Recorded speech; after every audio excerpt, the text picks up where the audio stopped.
So hello, everyone, and thank you for joining us today for our session, Self-Designing a Major. My name is Umara Daud, and I'm an education advisor at the Islamabad office in Pakistan. Before we start the session, a bit of introduction about our organization, Education USA and USAFB. Next slide, please.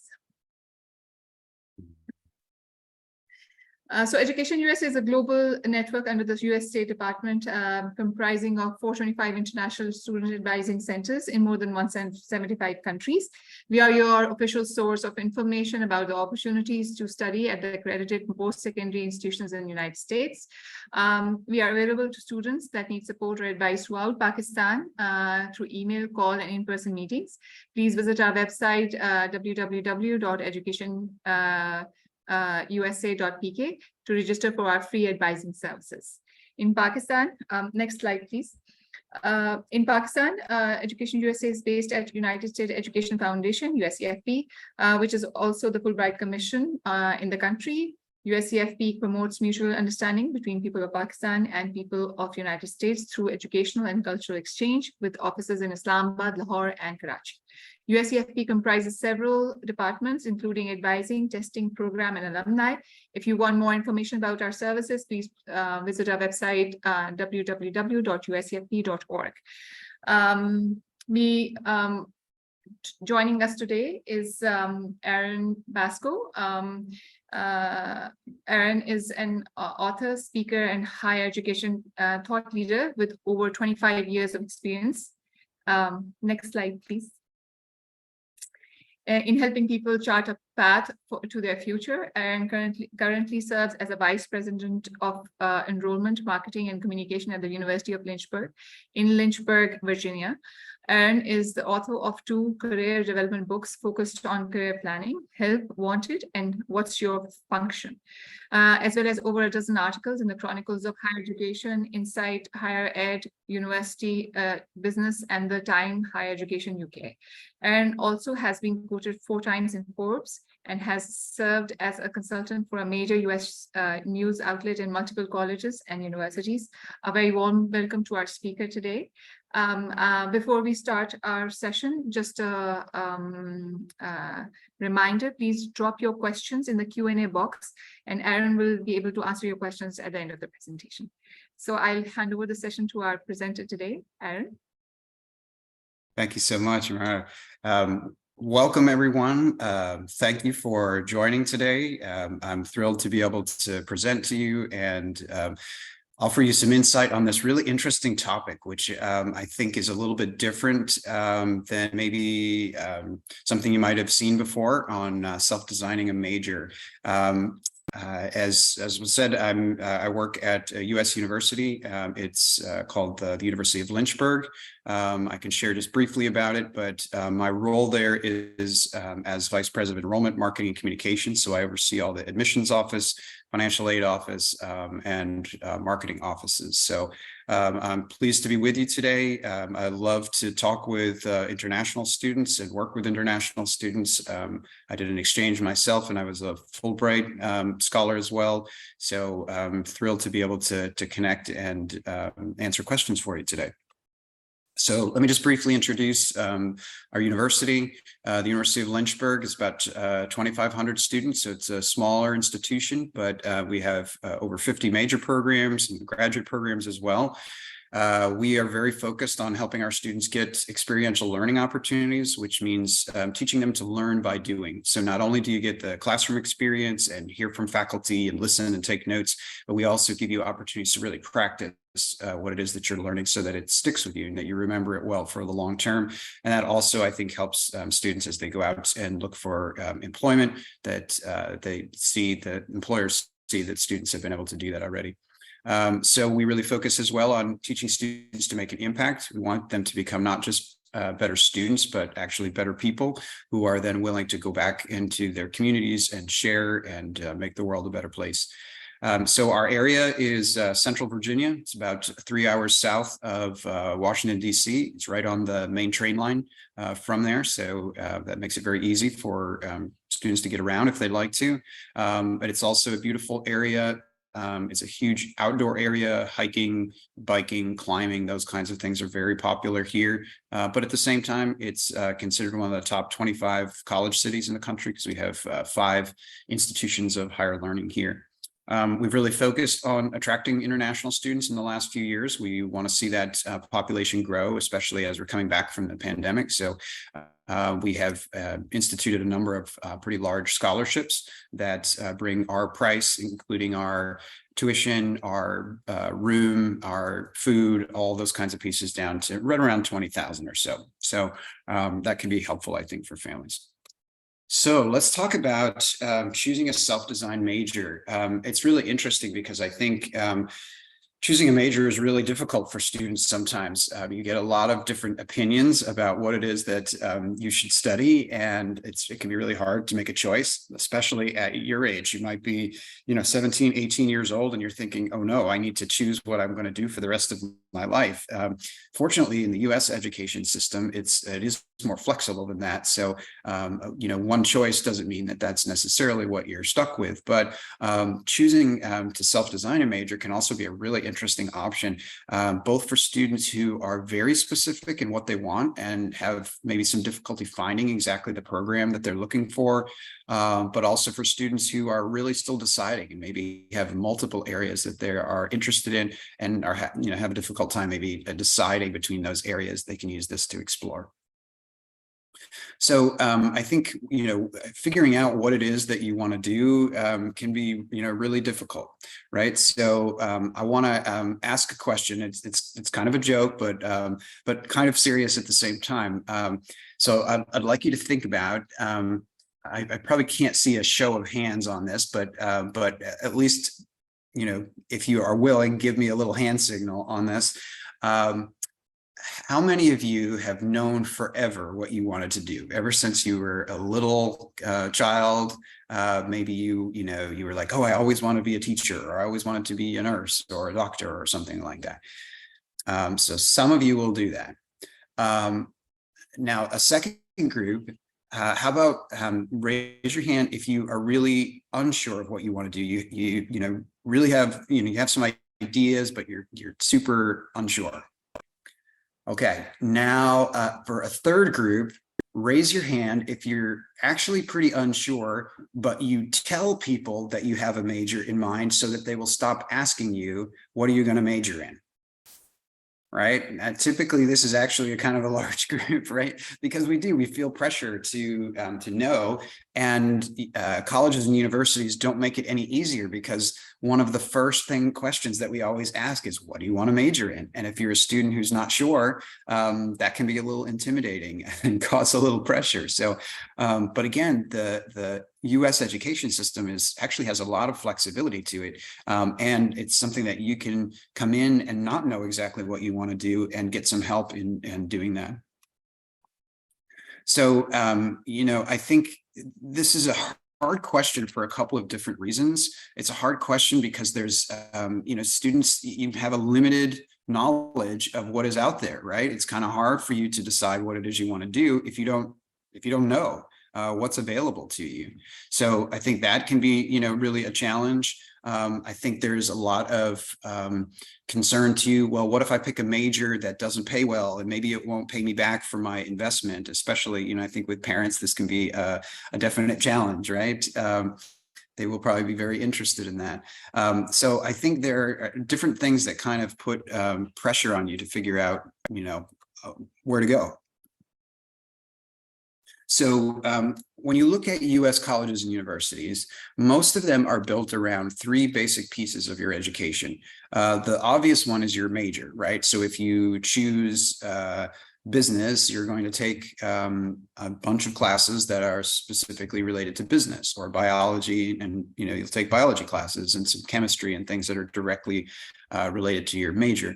But most US institutions also have what's called the liberal arts core, or sometimes general requirements or something like that. These are courses that everybody at the university takes. no matter what your major is. And they usually go across different disciplines. Even if you're a science student, you have courses in the humanities or social sciences.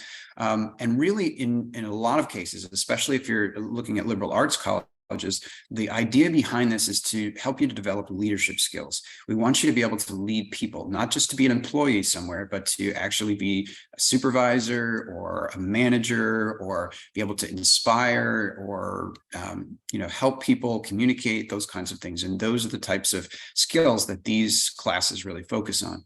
In addition to that, you'll have what are called electives. So these are areas that are not part of the other two. They're not directly in your major. They're not in that liberal arts core, but you get to choose what it is you want to do. So many students will use this to maybe double major if they can overlap some courses, or to do a minor area of concentration, or they'll just use it to take something that's interesting to them that is not included in their major. And because of this structure, there's actually, again, a lot of flexibility in the way that you format your education. You have a lot more choice than you would in other places.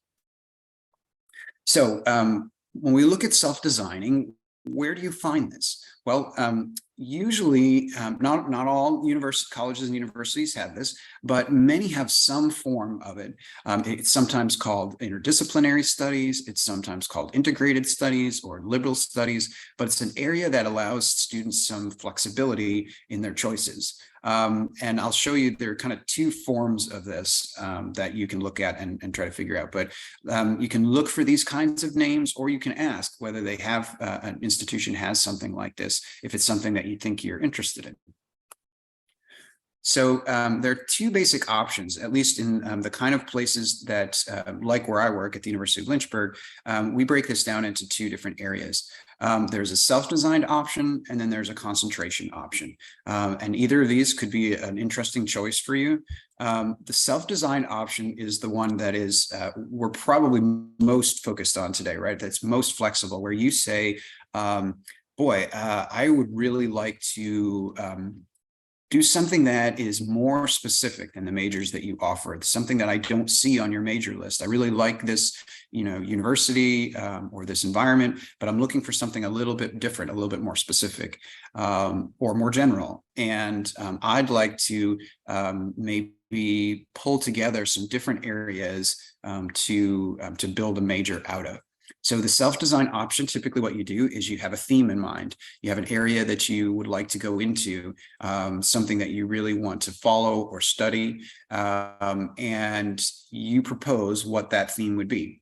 And then you work with a primary advisor, and you select some advisors from those other different areas. And your primary advisor would help you do that. So I'll give you an example of this in a minute that's concrete from someone I know.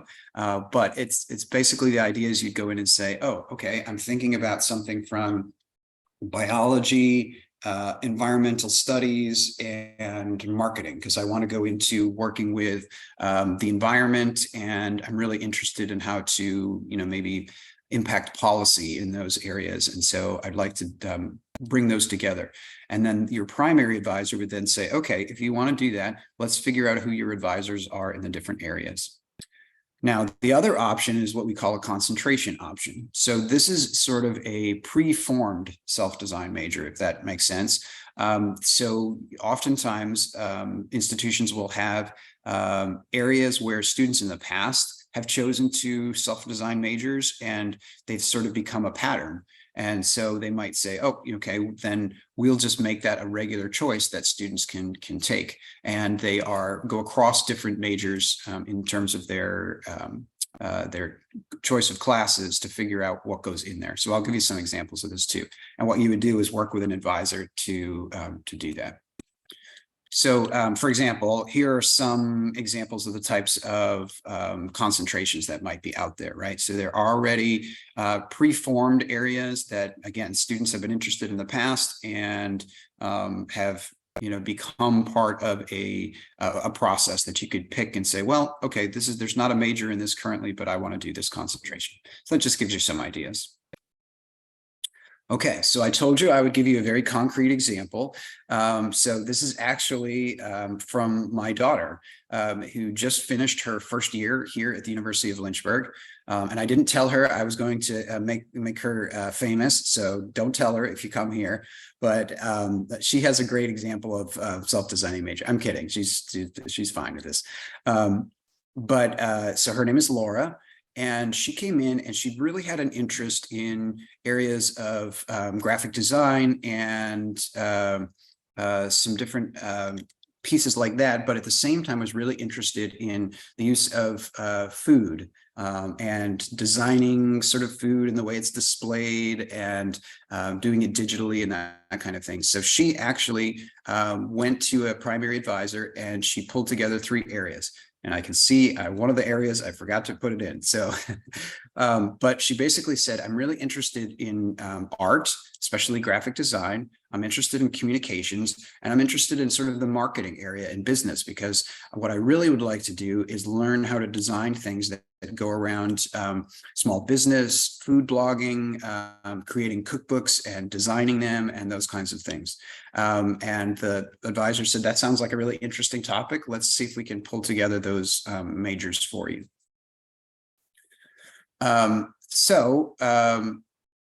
There are a couple of really interesting sort of options that come from being able to do something like this, right?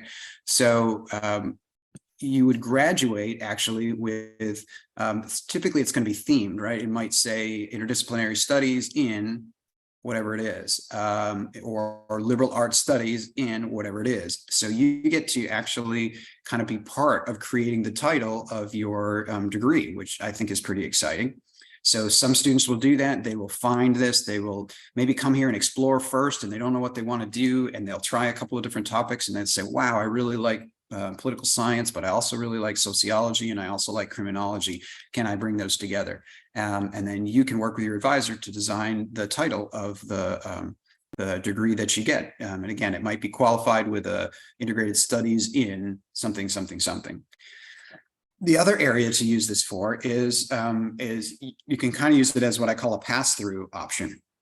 So if you come to campus and you are exploring, you might start out in this way and say, wow, I'm really interested in exploring these different areas. I want to see if I can pull them together.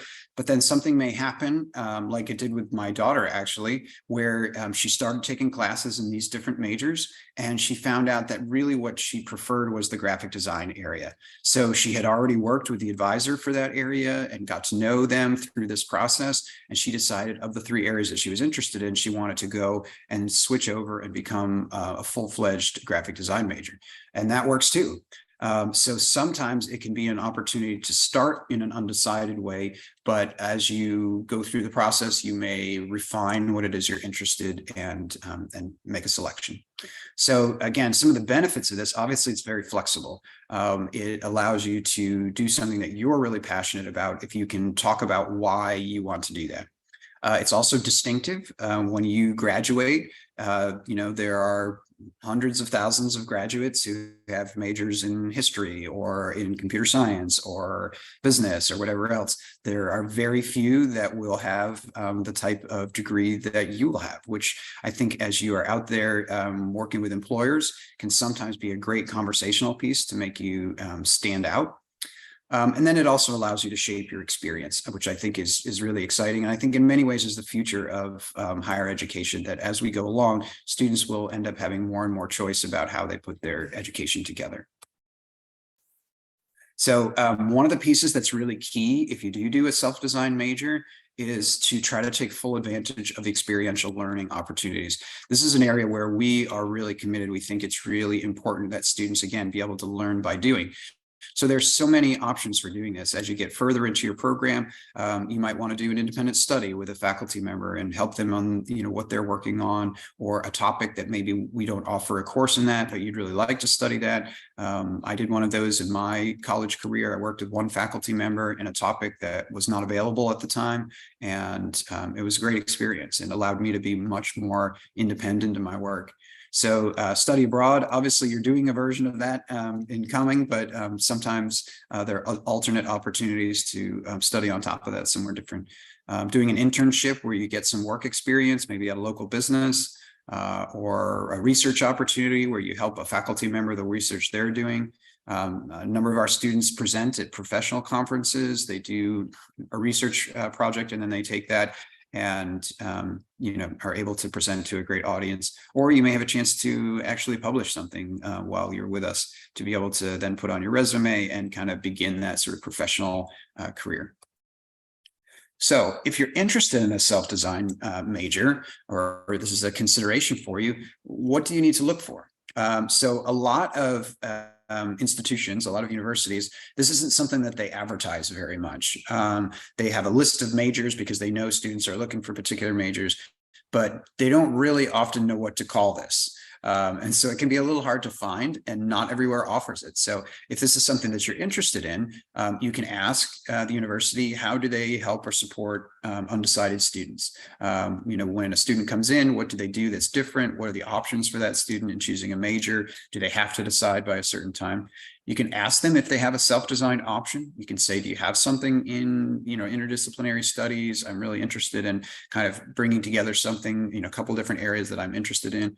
And then you can ask them if they have a person who helps to guide students in this area. Do they have an advisor who works with undecided students? Do they have an advisor who works with students who are looking to do interdisciplinary work, or those kinds of things? So find out what they offer and see if it's something that is very normal or very unusual.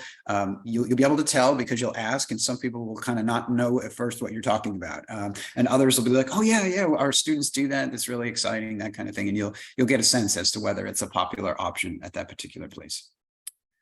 Okay, so I've talked at you for quite a while, and I would love to now talk with you. Again, please feel free to put your questions in the chat, but also if you want to raise a hand or speak up too, I'm happy to take a question. And I do want to offer, obviously happy to talk about the self-design major, but I can also talk about other areas of the process of applying to US colleges, if that's helpful as well. So let me stop sharing, and we can go from there. So thank you so much for a wonderful presentation on this topic, Aaron. I request everybody to put their questions in the Q&A box, and Aaron will be able to answer them. Aaron, can you see the questions, or should I read the question out to you? No, I have them here. That's okay. Thank you, though. So far, just one question. Does the university offer 100% scholarships?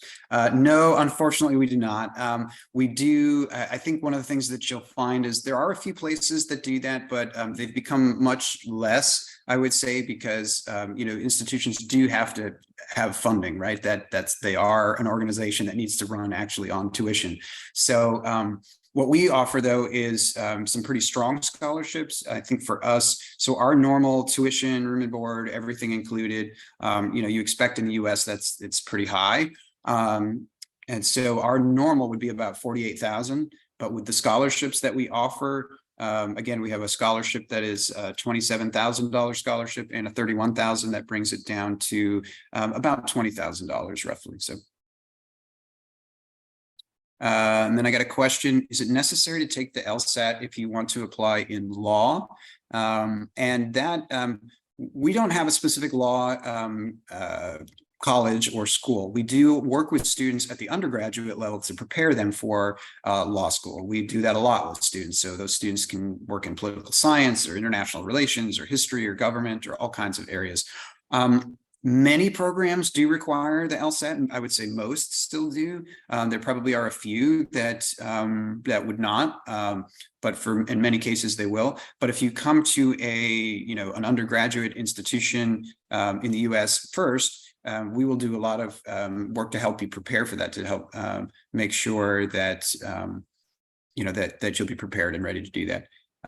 Question, is biology the only major that can get an individual into medical school if eligibility criteria is met? No, this is a great question. No, in fact, the strange thing is that biology is probably the most popular, but it's not required at all by medical schools. In fact, sometimes medical schools really like students who take something different.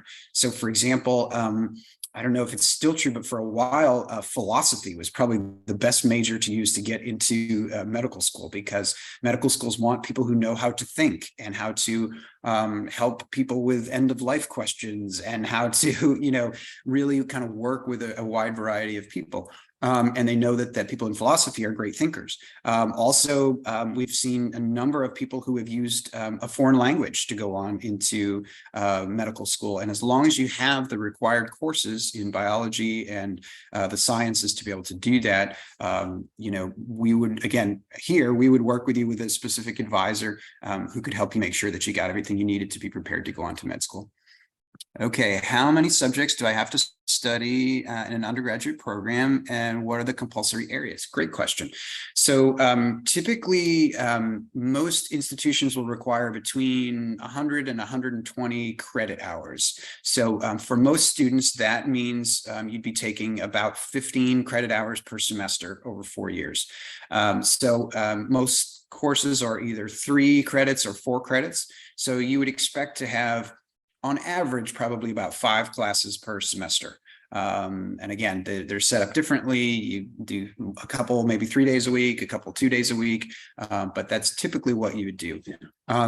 Most institutions will have some kind of required core, and they will want you to they'll want you to take things in all of sort of the major areas, right? Something in the social sciences, something in the humanities, something in the sciences, something usually in English or language study. So it's kind of that wide variety of places, but many of them will give you choices. They'll say, again, you need to take one course from this list of courses in the social sciences, and you can check out which ones you are most interested in doing. Someone asked about, can we talk about electives? Absolutely. Again, so this is sort of your third piece of your educational puzzle, where you have the opportunity to either supplement and complement what your major area is. So for example, a student might take biology as a primary major, and they might say, I want to do a minor in chemistry. Because they're somewhat related, right? Or business with, again, design.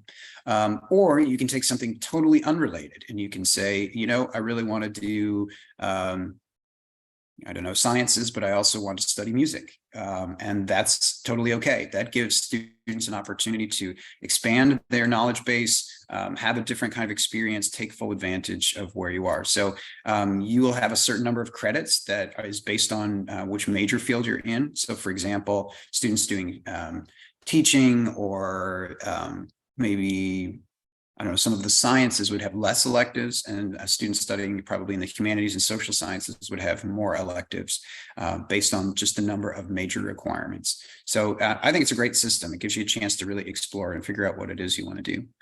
Let's see. I want to pursue my dermatologist degree in the United States. Which majors suit me? So similar to what I had said on the pre-med question, you really are open. I mean, again, that's the nice thing about U.S. higher education. You would work with a pre-med advisor, and that advisor would make sure that you got all the biology, chemistry required courses that you needed to take, and then would allow you some flexibility in what you wanted to take.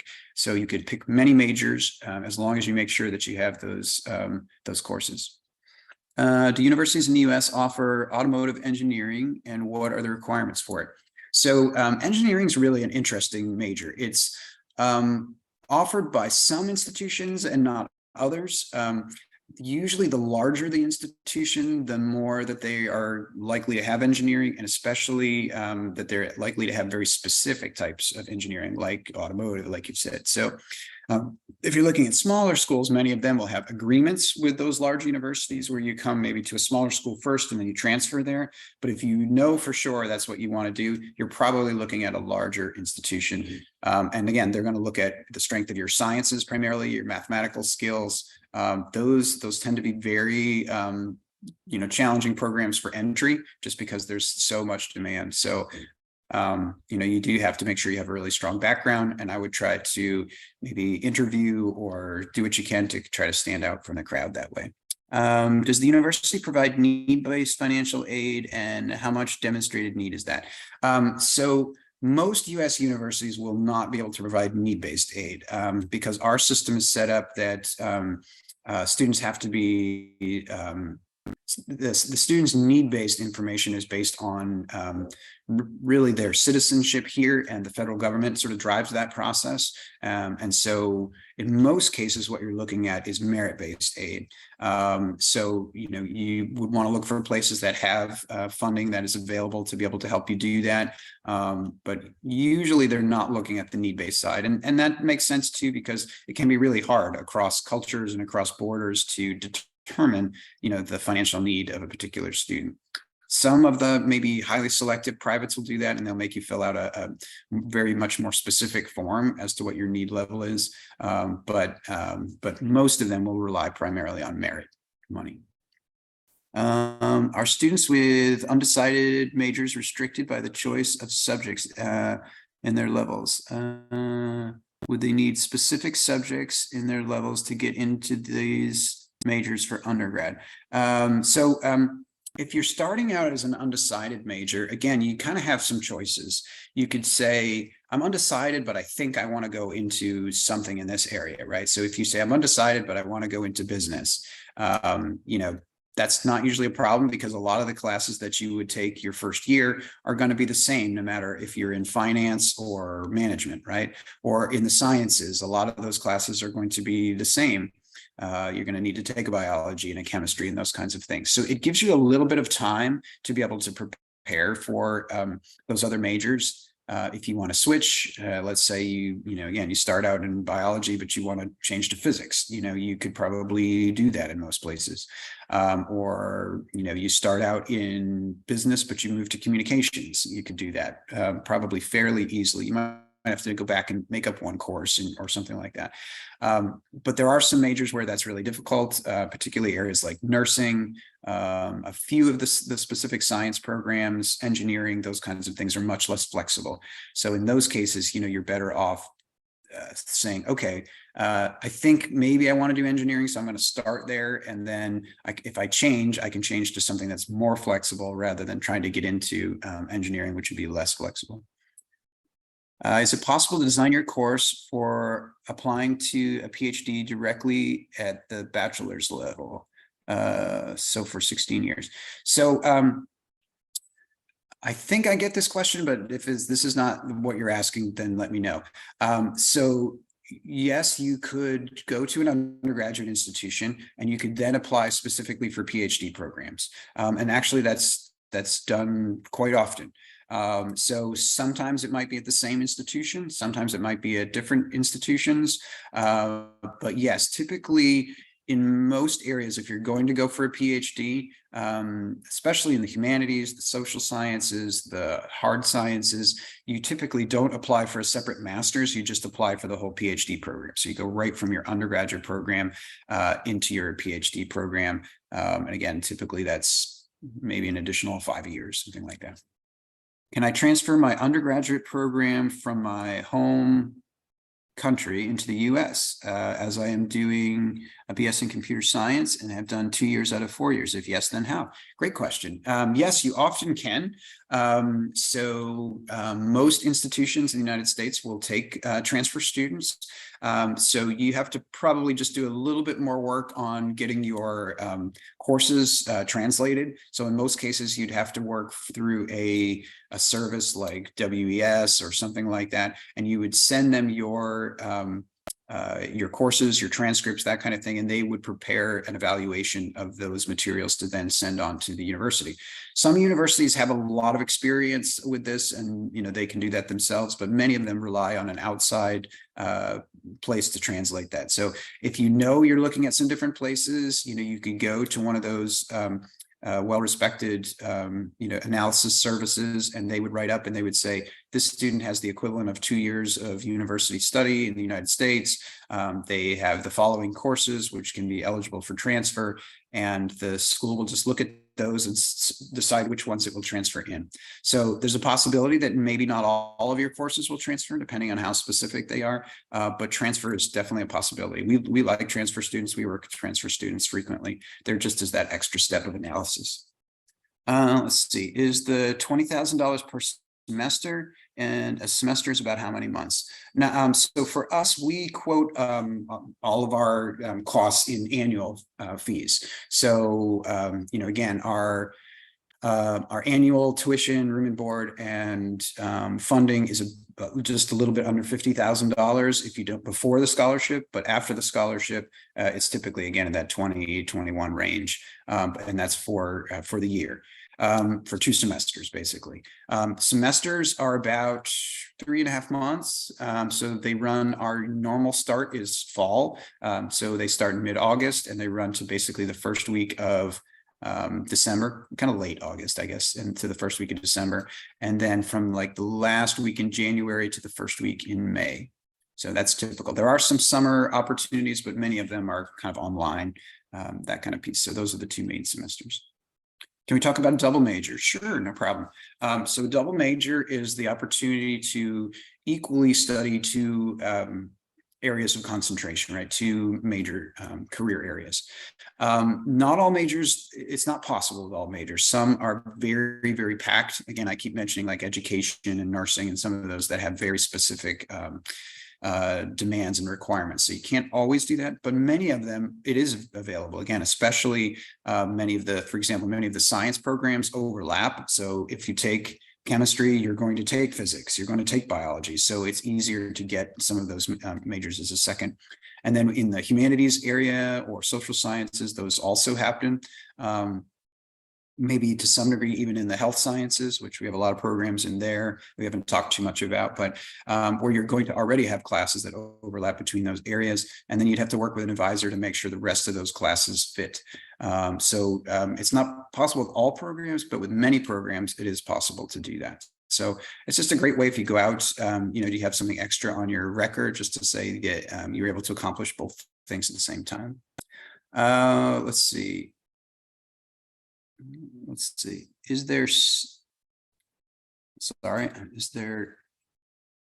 scope for an accounting degree at U.S. higher education? I might need more information on that. I'm not sure what scope is that you might be referring to. I mean, obviously we have good accounting programs. Usually students start at the undergraduate level and they have to, in order to sit for their test, they have to get a few extra courses typically that they need to take. But you might have to follow up a little bit on that one to make sure I get your question right. Do universities accept the SAT instead of English proficiency tests like IELTS and TOEFL? Yes, not all, but many do. So if you want to take the SAT, check with the individual school, but we do certainly, for example, and if your scores are within our normal ranges, you could use that instead of your English proficiency test. We've also seen a strong uptick in Duolingo usage. That's been very popular in the last year or 2. So that can be helpful as well. All right, so after completing A levels, I completed a certification in accounting and finance, and I applied now for the undergraduate degree. I also have appeared for the SAT 1 in 2014. Okay. So, yes, you would be able to apply after if you have finished those. And, that SAT would definitely be able to help you out. So.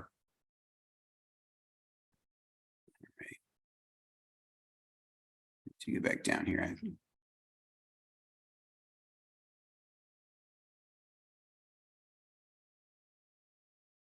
Sorry, my screen scrolled up a little bit here.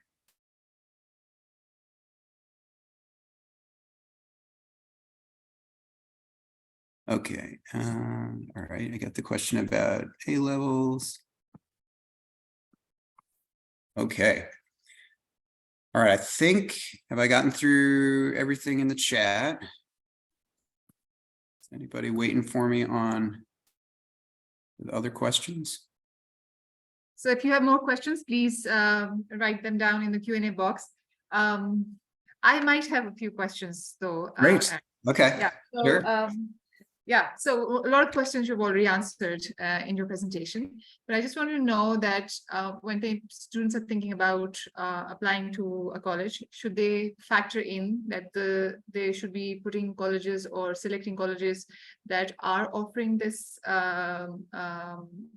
this facility that you can choose your major, or all colleges in US offer this option? No, I mean, not everybody offers it. And some have much more robust programs with this than others. So some might have it something like this in their catalog, but they don't use it very often. And others, maybe really promote this. So I think if this sounds like you as a student, right, as somebody who would really benefit from doing something, unique in this way, or who wants to explore a little bit and wants to know that there's this option, I think you could make that a differentiating factor, right? You could ask the institution to find out, and they could tell you how well they do in this, or how many students maybe select this option. So, there is a lot of flexibility in the system anyway that many colleges have. But if you want to do something really specific like this, I think it's great to ask ahead of time and say, what can you offer for a student if I want to self-design my major, that kind of thing. Or do you, and I think it's, again, closely related to students who maybe have multiple interests. And you might say, hey, I have interest in all three of these areas. How would you advise me? Right? Or who would I work with to advise in that way? So. Yeah, thank you. When you are opting for self-design major, it seems like a lot of responsibility in a sense that the students have to invest themselves, finding advisors, and invest themselves in designing curriculum with them. And it seems like a lot of higher level of seriousness required to be able to work major. So do the universities or colleges have a separate requirement, in a sense, a certain kind of GPA, or maintenance of that GPA, or maintenance of certain kind of coursework, so that they're evaluating you on during the process, and then if a student thinks that that process is getting too much for them, they can opt out of that process? Yes, and that's a great observation that, it does. I think this is not something that's for everybody, right? This is something that I think, like you said, is for a student who is maybe more self-reflective. They know who they are a little bit more, and they have, maybe the ability to step forward and say, this is something I'm really interested in. Would you help me? Right. So many students would prefer just to kind of go along with the flow and just follow the normal path. But if you're a student who likes to maybe forge your own path a little bit, this could be a good option. And many places do. So, for example, for us, we ask that students need to maintain at least a certain level of GPA, like in the low to mid 3 range, to be able to completely self-design. If not, they can use one of the previously kind of created programs, right?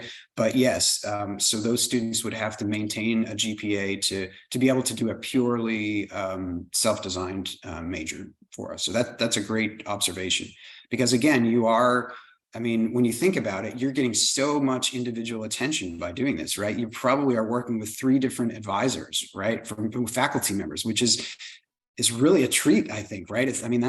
That's an amazing opportunity to be mentored by faculty. And so I think the faculty want to make sure that you are really committed to trying this, or at least that you, like you said, are willing to take the responsibility for your own education. And I think that's what in some ways makes me so excited about it, right? Is that this is a great thing for a student who says, like, I want to have an influence over what I experience, right? I want to be creative in my approach to education, not just take what's already in the box, but make my own box, right? And who will help me do that? And what I find is that faculty love that, right? They are really excited about working with students who want to do that. But then they do expect, the student to take responsibility in that way. So that's a great observation. So two more clarifications. I think you have already touched upon most of the aspects of self-designing a major, but 2 things that I wanted to clarify for our audience. One, when you talk about including study abroad and maybe independent study, internship, just to clarify, in your design, all these options cannot be part of it. You have to choose between 1 or maybe 2, because these also require a lot of work and a lot of investment of time. Yeah.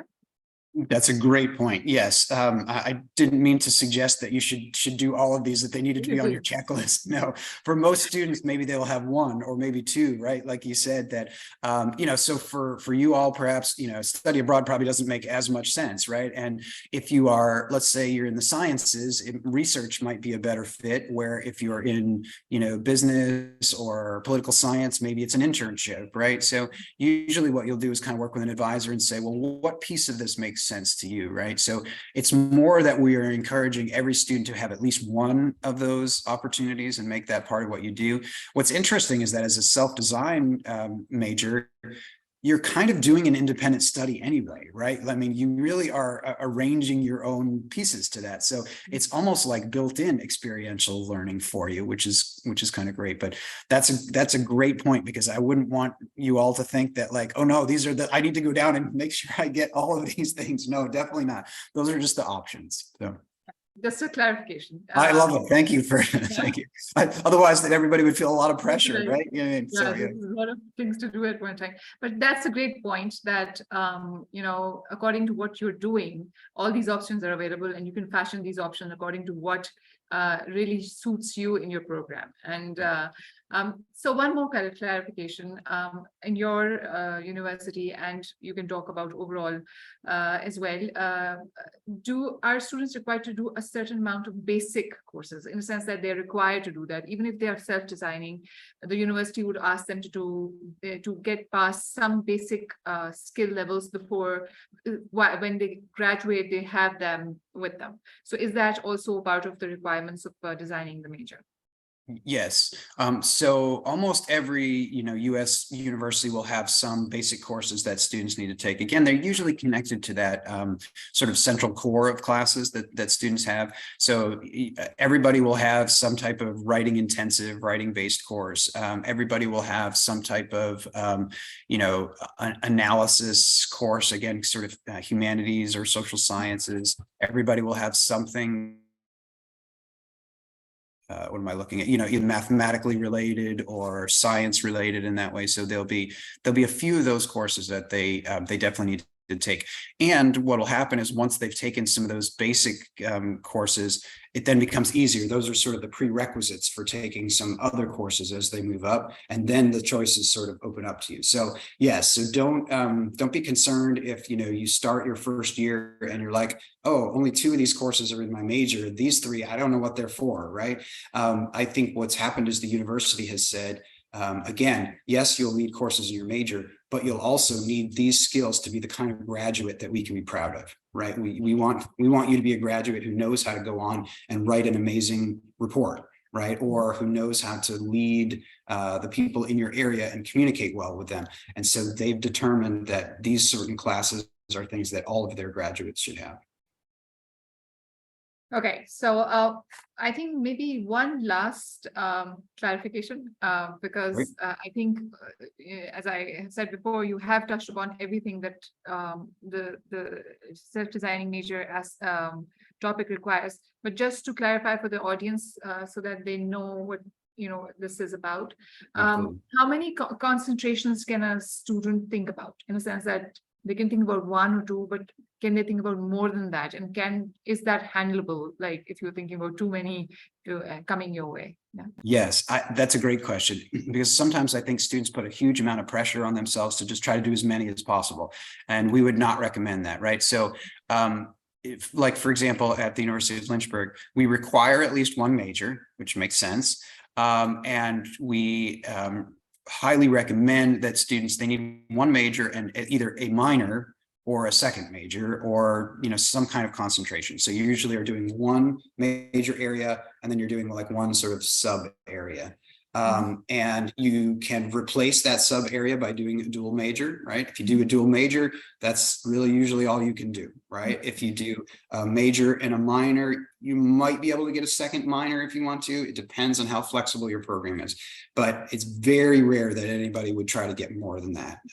It's theoretically possible, if you pick just the right programs and they happen to have overlap in terms of the courses and those kinds of things, but it's very difficult to do. And honestly, we don't really recommend it for most students because it doesn't really gain you that much. Once you go out into the world, people are not looking and saying, oh, okay, well, great, you have an extra major. And so, that makes you more valuable. In most cases, that doesn't really matter. So yes, you're right. Usually it's one major and one minor.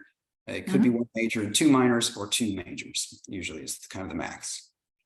Okay, great. Thank you so much for clarifying all these questions. We have few more questions in the Q&A box. Would you like to address them? Sure. They are definitely specifically self-designing a major question. So do you want me to read them, or would you like to access them yourself, Eric? I could take a look here. Is it possible to start university in our country and then transfer credit hours to the university in the US? Yep, we talked a little bit about that. You're able to, again, just make sure you get your transcripts evaluated by an evaluation service, and then the US universities can use that evaluation to help you to transfer in. What sort of profile would verify me with full tuition or full ride scholarship admission in an undergraduate program? Boy, like I said, there just aren't that many of those left. That used to be more of a thing, I think, a few years ago. So full tuition is very difficult to find. And it really would depend on institution by institution, what they're looking for. Best of luck with that. But I think that is a hard thing to find, I would say. Do U.S. universities waive English language proficiency test if a student has GCSE or O-level English and A score is strong? They all have a little bit different policies. So you can check with the institution that you work with. Many, I think, would certainly accept that. There are others that would accept. I mean, some even do virtual interviews. So there's no hard and fast rule. Each university sets its own policy for that. So I would just check with the individual university and say, this is what I've got. Does that work, or do you need something else? But many will utilize multiple sources. I think it used to be that, only the TOEFL, but those days have changed, right? So I think there are many options for you to get there. If I want to study a combination of biology and sociology and something in the art and design field, is it necessary to have studied all those in high school level, or can we apply to those majors without a proper combination at the A-levels? Yeah, you can start something completely new. You don't have to have done those. Most institutions aren't concerned at all if you have not had previous experience. Most students have never had a sociology course because they're not offered mostly at the high school level. So, just as an example, so that's certainly fine. You can come in and say, I'm just interested in this area, or I think this might be something that I'd like, or I'd like to explore in these areas. There are some schools, especially the very big ones, that do, more major by major acceptances, right? And so that might be a little more challenging. But at most institutions, especially the small to medium size, we're not really looking that much at what major you're thinking about studying, because we know that many students will change their major. And so if you say, one major, you can change that. And you definitely don't have to have specific experience previously. Is there career advising for the interdisciplinary major self-study design? Example information on the scope of the degree students choose. So yes, so there is career advising available for all majors, really. So you have a combination of the advisor for your area who would give you suggestions, who you've been working with. And again, the nice thing is if you're self-designing, you probably will know that advisor very well because you'll have had a lot of great conversations about where you want to go in life. And that person will probably have some really good suggestions for you, either directly, or they'll say, oh, you need to go talk to this person because this person knows a lot about that field and has contacts in that field. So in some ways, I mean, I don't want to advertise it as this, but it's a great way to get faculty mentoring, right? This program, it's going to happen. You're going to get to know your faculty pretty well from doing this, and they'll be able to help you.